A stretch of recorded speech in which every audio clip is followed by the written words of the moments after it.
Hey everyone, welcome back to a new video. Before I begin on the stories, I just wanted to mention, if you have your own personal scary story that you would like to send me for me to possibly narrate here on the channel, you can do so by sending it to southerncannibal.com. So if you have a personal true scary story that you'd like to share, please consider sending it my way. Now that all that's out of the way, let's begin.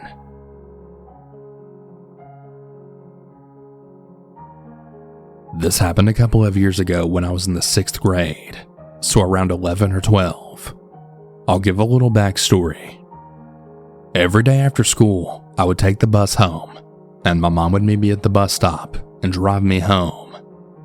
My parents were never married, and that stop is right by my dad's house, so they figured it would be easier for me to just take one bus. Well, today my mom had texted me, saying she was going to be late and to just wait at my dad's house, and she would be there later.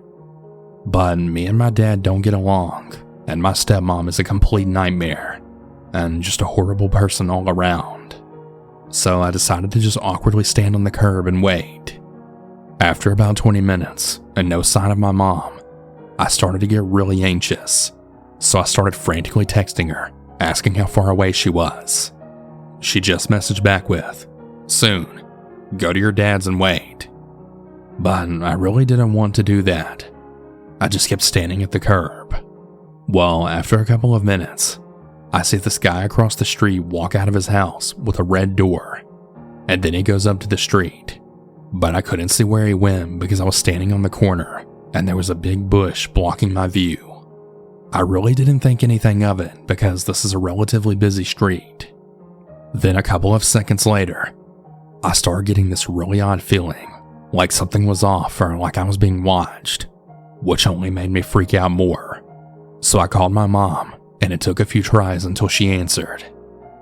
I just talked with her on the phone for a while, and she told me she was about 10 minutes away. I felt a little better after that, so I hung up.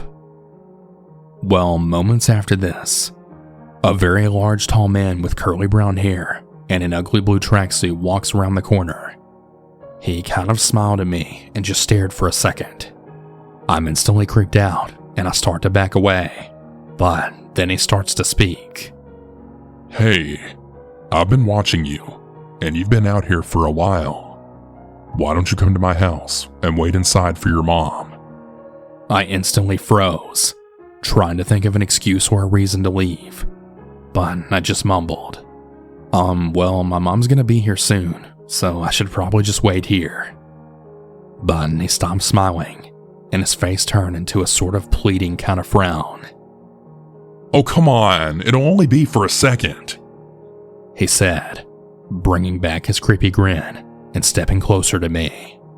I just kind of stuttered and then backed away, but he then quickly reached out his arm in an effort to grab me, but I jumped back, and to my luck, a woman going on a jog rounded the corner.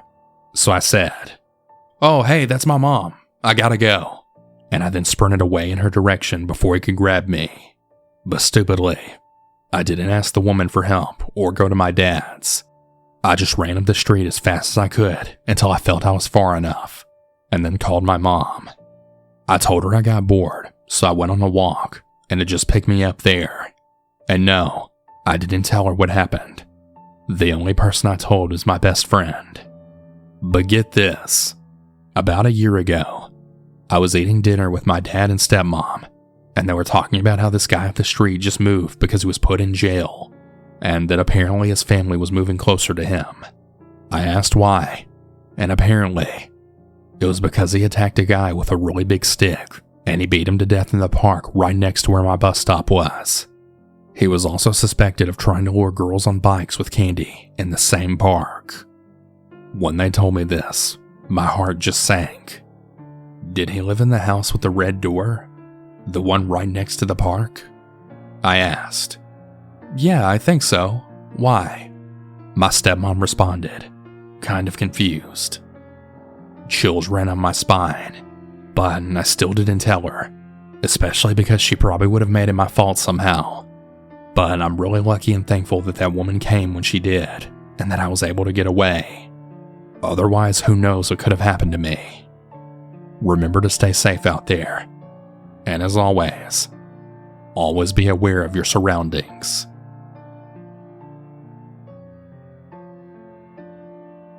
When I was in high school, I took the city bus, due to my school being in a downtown city area. I'm a female, and I was about 16 or 17 at the time of this encounter. Keep in mind that my younger brother also took the bus, but got on at a different stop and sat in a different seat, usually in the seats that are up the little stairs at the back. My brother has very broad shoulders and can be quite intimidating. I got on the bus after dance class and I sat in one of the front seats. I noticed there was a guy sitting in the seat across the aisle from me. He and I made contact and he smiled. Being a too nice high schooler, I smiled back. I got settled into my seat and was about to take out my book to read when I realized the guy was still staring at me. His stare was eerie. Something felt off, but I tried to shake it off, thinking I was just being paranoid. My brother got on the bus and sat at the back, so I felt a little better now, knowing that I wasn't completely alone. As the bus ride went on, I felt the eyes of that guy following my every move. He was still staring right at me, still smiling. My heart started hammering in my chest as the bus got closer and closer to my stop. I knew I would have to pull the cord and get off, but something told me that I didn't want this guy knowing where I got off. I reached inside my jacket pocket to grab onto my keys, which had a pepper spray on them. Holding onto the pepper spray made me feel better. I thought that my brother might pull the cord for us to get off, but he didn't. Being anxious about our stop, I pulled the cord and the bus stopped. I went to stand up, and the guy very excitedly stood up as well, keeping his eyes locked onto mine. For a split second, I didn't know what to do. And then, like a knight in shining armor, my brother walked down the steps at the back of the bus, and he towered over the guy. The guy sat down immediately, but he had watched us get off the bus with a smile. I saw the guy through the bus window laughing as we walked away. I instantly burst into tears, and my brother said I was overreacting. But without my brother there, I truly don't know what would have happened to me. I probably would have gotten off the bus, and that guy would have followed me and done God knows what. I'm glad that didn't happen.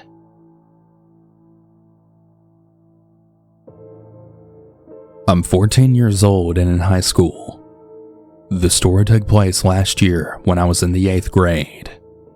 Before I start, I'm going to announce that I've been struggling with panic and social anxiety disorders ever since elementary school, which will come into play a little later. It was 3:18, the usual times kids were released from school for the day. I forgot what bus I rode on that particular day, but I do remember that there was a substitute driver.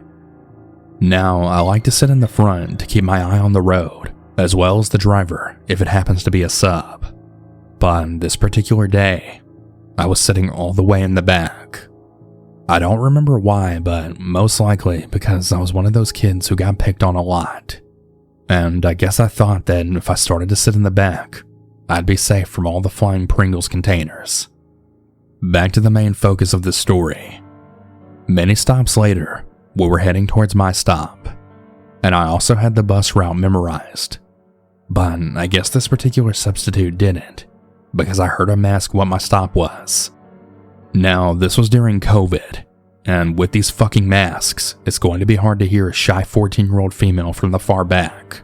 But I gave him my stop, even though he should have already known it, because I know from plenty of observations that every single substitute driver has the list of every stop.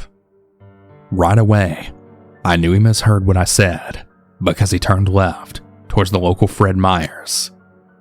I started to panic when he passed the store, going towards the freeway, and further away from my home. I wanted to shout out to him and say that he was going the wrong way, but my social anxiety was really holding me down. Past the freeway was a road that went to the airport, and what do you know? He went down that road. At this point, I'm biting my nails in fear. I felt like crying. I felt so helpless, and a total fool for letting my social anxiety getting the best of me once again. About 5 minutes later, we were at the airport, but to my dismay, he continued to drive on. I was on the edge of my seat, panic thoughts rushing through my brain. Another 5 minutes later, I looked out the window and beyond the houses. I saw the water from some beach or lake, some sort of body of water. Finally, I pushed my anxiety to the side, pulled down my mask, and shouted to the bus driver, "Okay, I'll get off here." I have no idea why I said that. I mean, I was nowhere near home, and I didn't know if I'd get back home at all. But without thinking, I got up from my seat, and I got off the bus. I watched the bus turn the bend and out of view. I stood there for a few minutes before walking back the same way the bus had come. At the time, I didn't have a phone on me, so there was no way I could get in touch with my mom or stepfather. As I walked down the road, thoughts of getting lost or getting kidnapped kept running through my head, but I had to keep my main focus on the twists and turns that the bus driver took so I didn't get lost. I also kept thinking about how worried my mom was at that point, because if I wasn't home at a certain time, she'd freak out. I'm going to stop here because I don't remember everything else that happened. I'll just say that I didn't get lost. I found my way back home, and to a very upset mom. I know this might not seem like a scary bus story to most of you, comparing it to all the other scary things that can happen on a bus. But when you have a panic and social anxiety disorder like me, yeah, it's scary. Also, please don't be stupid like I was that day, and try not to let the anxiety control you if you happen to be in my position. You never know what could happen. The story consists of about 2 days. This happened during my freshman year of high school, so I'll do my best to tell it all. To put into perspective, I'm 15 years old and 5'6". I respect everyone around me.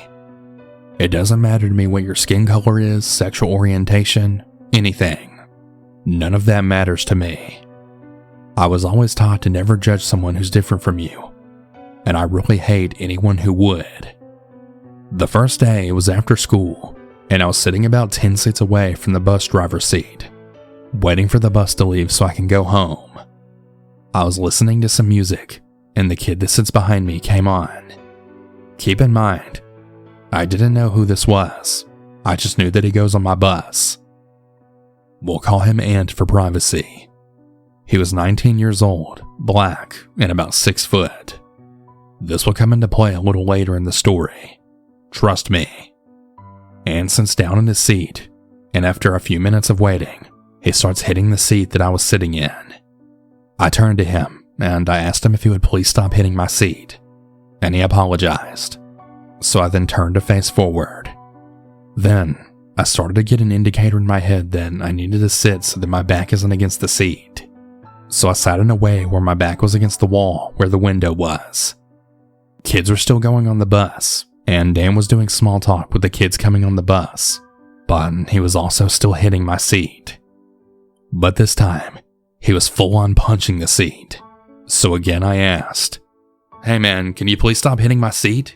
And again I faced forward. I was getting annoyed and I just wanted to listen to music in peace. I can't remember what made me want to turn and face him again, but I did, and I then saw a blade of a knife. He had it so that it was so close to my head, but he was using the knife to pick the stitches of the seat. The knife had seemed to be about an inch long, but he was also holding it so that I couldn't see the handle. I was honestly scared. So I faced forward, and I didn't say anything else for the rest of the day. Big mistake, and I probably could have prevented the day that I now still can't get out of my head. It's the next day, and I'm on the same bus, and I was waiting for it to leave the school. I sat in my usual seat, and later on, so did Ant. Well, after a few minutes, I felt him hitting my seat yet again. So I faced him and said, "Seriously, can you please stop hitting my seat?" He apologized again, and I faced forward. The bus started moving away from the school now, and was heading to the first stop. It would have been about a 15-minute ride to the first stop from the school, which just so happens to be mine. So 5 minutes in, I feel a weird poking sensation in my back from the seat behind me.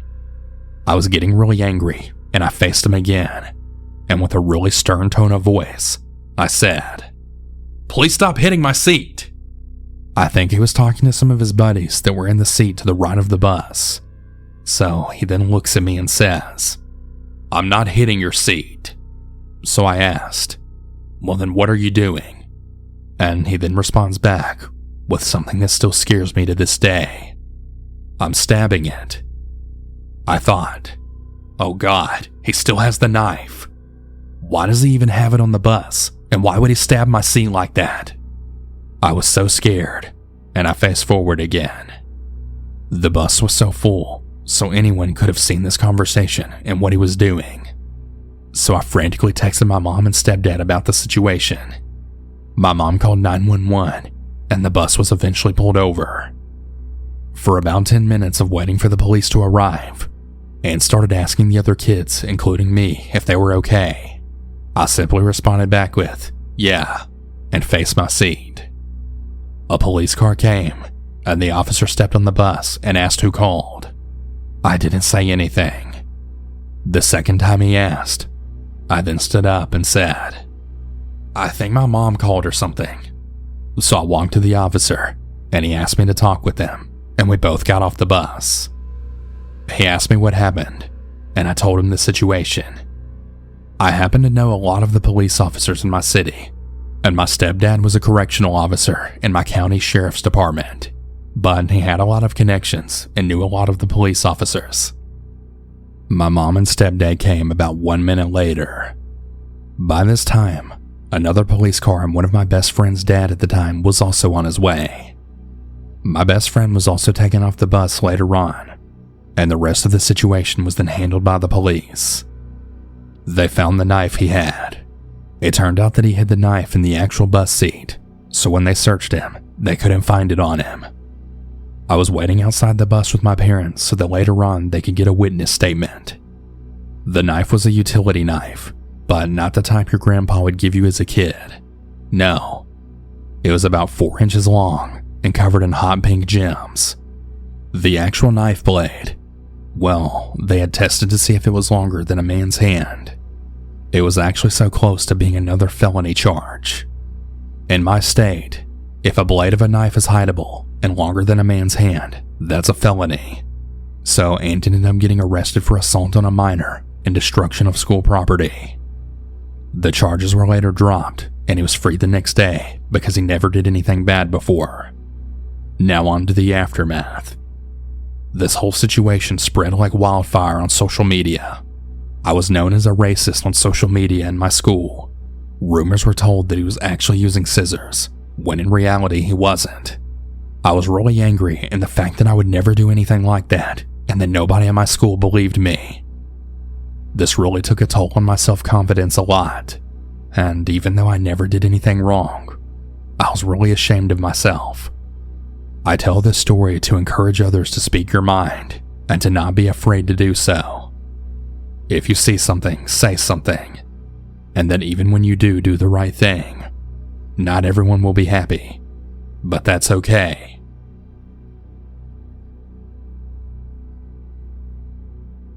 I'm a 20-year-old female, and this incident happened a few months ago, back in February. I live in Trinidad, an island in the Caribbean. Our public transportation system is basically just a bus system, but here we call them maxis. Anyway, on that day, my mom and I decided to go grocery shopping, and there's this one particular grocery store that we really liked best, but it's about a 40-minute maxi ride from where we live. We actually used to live closer to the grocery store, but we moved further away last year. My mom's car needed repairs, and we didn't have any other way of transportation, so we had no choice but to take a maxi to the store.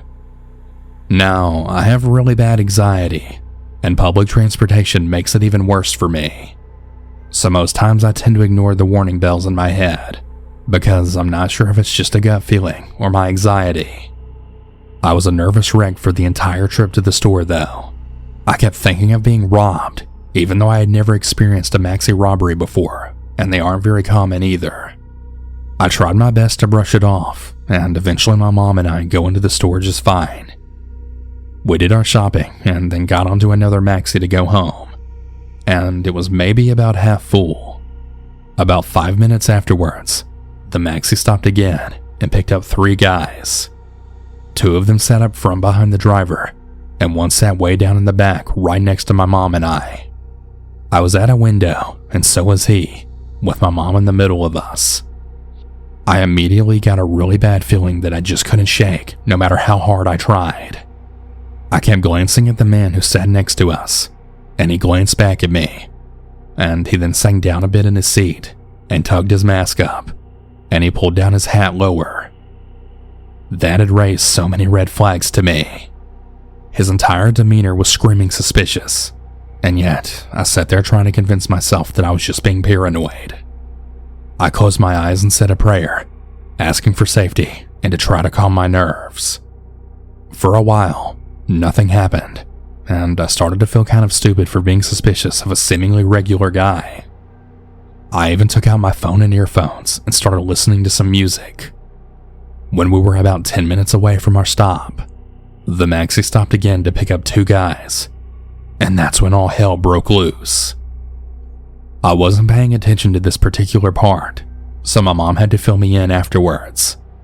She said that as soon as those 2 guys came into the maxi, they demanded the driver hand over his money, and that one of the guys behind the driver held him in a chokehold at gunpoint. I looked up from my phone, and I saw all 4 guys in the front pointing guns and also pulling valuables and bags from the other passengers. The guy who was sitting next to my mom and I flew out of his seat and made his way up to the front to help them.